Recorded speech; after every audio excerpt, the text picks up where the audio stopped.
Assalamualaikum warahmatullahi wabarakatuh. Alhamdulillah wassalatu wassalamu ala Rasulillah wa ala alihi wa ashabihi wa mawalah amma ba'd. Ibu-ibu, bapak-bapak, pengajian Majelis Taklim Marhamah yang dirahmati Allah. Kita lanjutkan ayat ke-31 surat Al-Anbiya. Masih menjelaskan tanda kebesaran Allah, tanda kekuasaan Allah, tanda wahdaniyah Allah, keesaan Allah adalah Allah menjadikan di bumi ini gunung-gunung ini ya. Di waja'alna, dan kami menjadikan fil ardi, di muka bumi ini, rawasiya, gunung-gunung. Di gunung-gunung yang berfungsi sebagai pasak, sebagai paku gitu ya. Jadi kita ini sebenarnya hidup itu ya tengkerampul, tengkerampul di atas perairan. Karena apa? Karena jumlah daratan sama jumlah perairan itu kan lebih luasan jumlah perairan. Nah itu, sehingga kita ini hidupnya tengkerampul. Nah sehingga tempat kita pijak ini, tempat kita tinggali ini itu tidak stabil. Ya karena jumlah daratan sama jumlah perairan kan banyak perairan. Nah, kemudian Allah pasak itu gunung-gunung supaya antamida bihim. Nah, ini antamida itu beberapa penafsir ya menafsirkan itu adanya huruf la. Adanya huruf la yang ada di antara an dan tamida. Di antamida agar tidak bergerak, agar bumi itu tidak gerak-gerak bihim kepada mereka, kepada penghuni bumi. Nah, jadi ini tanda kebesaran Allah sekaligus kemurahan Allah, kasih sayang Allah untuk hamba-hambanya. Kalau gerak-gerak terus ya kita tidak bisa melakukan aktivitas. Nah, sehingga supaya bumi itu tidak gerak-gerak terus, maka Allah pasang di atas muka bumi ini memang gunung-gunung. Nih, wa ja'alna fil ardi rawasiya. Kami jadikan di bumi ini rawasiya itu gunung-gunung ya yang berfungsi sebagai pasak antamida agar tidak bergerak bihim dengan mereka, maksudnya dengan orang-orang yang tinggal di atas bumi itu. Ya tidak hanya orang saja ya, hewan-hewan juga. Nah, kelihatannya ya gunung itu menjadi penghalang antara satu daerah dengan daerah yang lain. Nah, tapi Allah jadikan itu antara gunung-gunung itu celah-celah.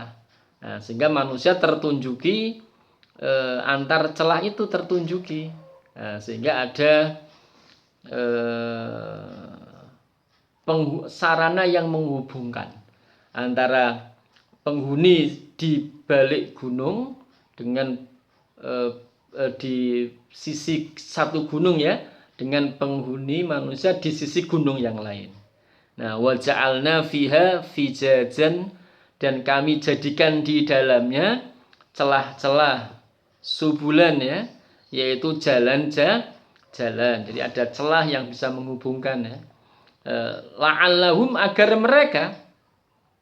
mereka umat manusia itu yahtadun, itu bisa mengambil petunjuk,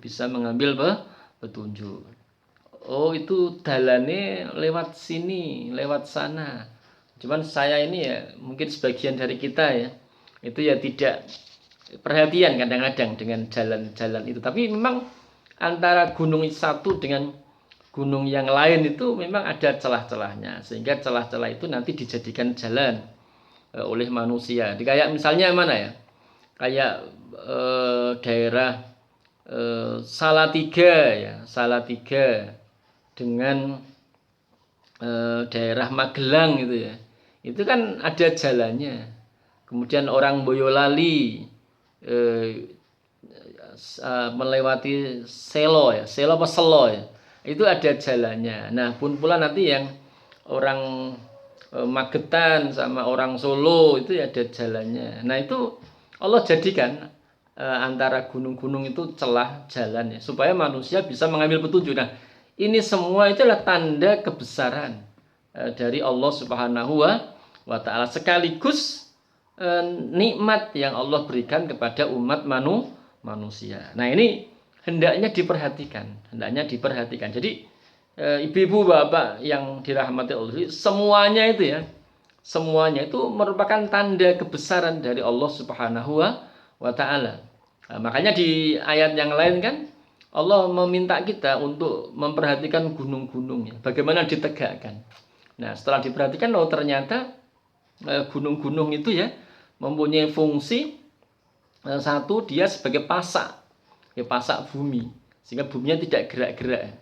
Dan gunung-gunung yang banyak sekali itu, antara satu gunung dengan gunung yang lain itu ada celahnya. Nah ini supaya manusia bisa mengambil petunjuk. Tentunya ya tidak layak ya orang yang tinggal di sebalik gunung itu menyerang orang yang tinggal di sebalik gunung yang lain, itu tidak layak. Seperti yang ada di dalam surat Al-Kahfi. Nah, jadi Dzulqarnain kan dulu diwaduli ya oleh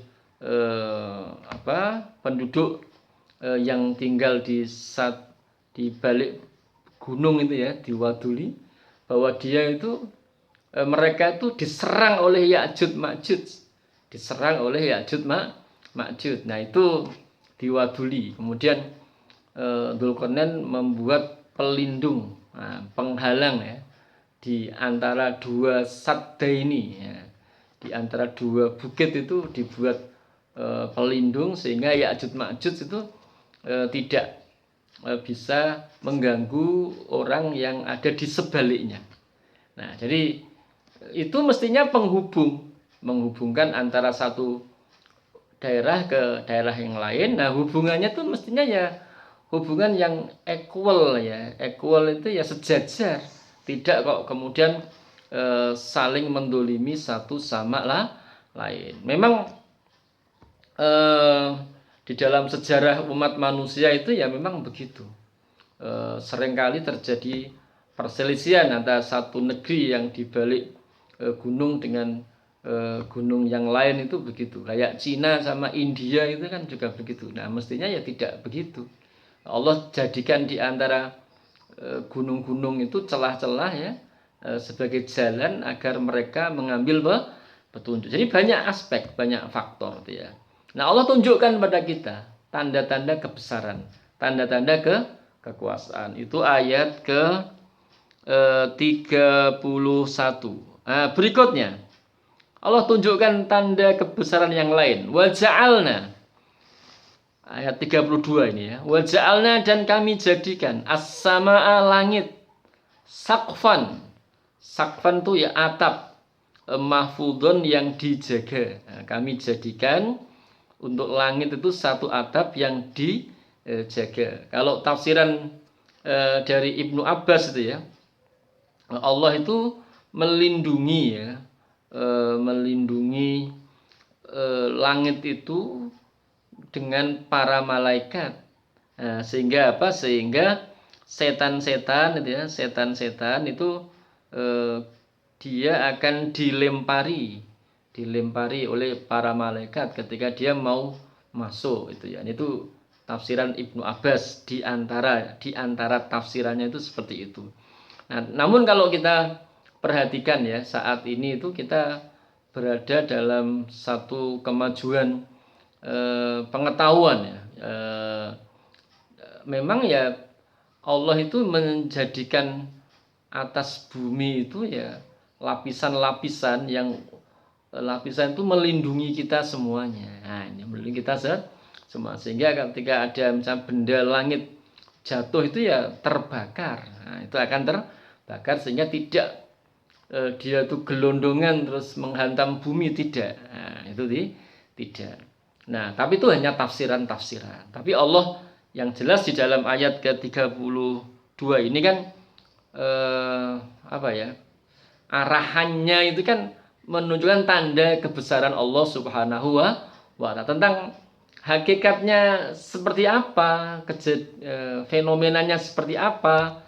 Nah, mungkin ya kita bisa belajar ilmu perbintangan, ilmu astronomi itu ya. Nah, itu kita belajar. Tapi arahannya tentunya adalah tanda-tanda kebesaran Allah. Seperti yang kemarin ya kita bahas tentang langit dan bumi awalnya satu ya, sehingga dari situ penafsir modern itu menyebut-nyebut teori Big Bang itu ya. Kita dalam hal ini mengarahkan pada tafsiran bahwasanya ini adalah Allah menunjukkan tanda-tanda kebesarannya. Nah, tanda-tanda kekuasaannya sehingga kita senantiasa menyembah Allah saja, senantiasa mengagungkan Allah saja. Nah, wa ja'alnas samaa saqfam mahfudho. Kami jadikan langit itu atap yang dijaga. Nah, ayat kalimat setelahnya yang tadi menunjukkan apa itu kita sampaikan, wahum dan mereka an ayatina dari ayat-ayat kami, ayat-ayat kauniyah ini, mereka itu dari ayat kami mu'ridun, mereka itu banyak berpaling. Jadi meskipun Allah itu telah menyebarkan tanda-tanda kebesarannya, tanda-tanda kekuasaannya yang banyak sekali, sayangnya itu manusia banyak yang berpaling dari ayat-ayat Allah. Sehingga apa? Sehingga mereka tidak mau mengesahkan Allah, tidak mau mengambil hukum Allah. Mereka menomorduakan Allah Subhanahu wa taala. Yang dinomorsatukan perdagangannya, yang dinomorsatukan karirnya, ibadahnya wis mengko guri-guri. Nah, itu ya jangan sampai begitu. Mestinya kita melihat kebesaran-kebesaran Allah yang Allah sebarkan di muka bumi ini, mestinya ya kita itu kemudian senantiasa mengagungkan, membesarkan dan mengesahkan Allah Subhanahu wa taala. Jadi itu ibu-ibu, bapak-bapak yang dirahmati Allah ya, ayat ke-31 dan ayat ke-32. Tanda-tanda yang lain ini ayat ke-33. Wa huwallazi, dan dialah Allah yang khalaqa, menciptakan al-laila malam, wan nahara dan siang, wasyamsa dan matahari, wal qamar dan bulan. Nah ini ya, siang malam silih bergantinya siang malam itu tanda-tanda kebesaran Allah. Bulan, langit, matahari, bulan itu tanda-tanda kebesaran Allah. Kullun, semuanya dari langit semuanya dari matahari, bulan, fi falakin, dalam cakrawala, yasbahun, mereka itu berenang-renang. Nah, jadi langit, matahari, bulan itu semuanya berenang-renang di cakrawala. Jadi ibaratnya itu angkasa itu kayak lautan yang di dalamnya ada kapal yang banyak sekali ini tuh ya. Lautan itu kan. Nah, ibaratnya itu begitu. Ini angkasa itu banyak planet-planet, benda-benda langit yang itu berenang-renang. Ibarat kapal yang berenang-renang di lautan. Itu ibarat kulun fi falaki yasbahu. Nah, itu semuanya adalah tanda-tanda kebesaran dari Allah Subhanahu wa taala. Nah, kita mestinya bisa menangkap ini. Tanda-tanda keagungan, kebesaran Allah, supaya kita membesarkan Allah, mengagungkan Allah dan mengesahkan Allah Subhanahu wa taala. Baik itu ibu-ibu, bapak-bapak yang dirahmati Allah, semoga bermanfaat. Kita akhiri, subhanakallahumma wa bihamdika asyhadu an la ilaha illa anta astaghfiruka wa atubu ilaik. Assalamualaikum warahmatullahi wabarakatuh.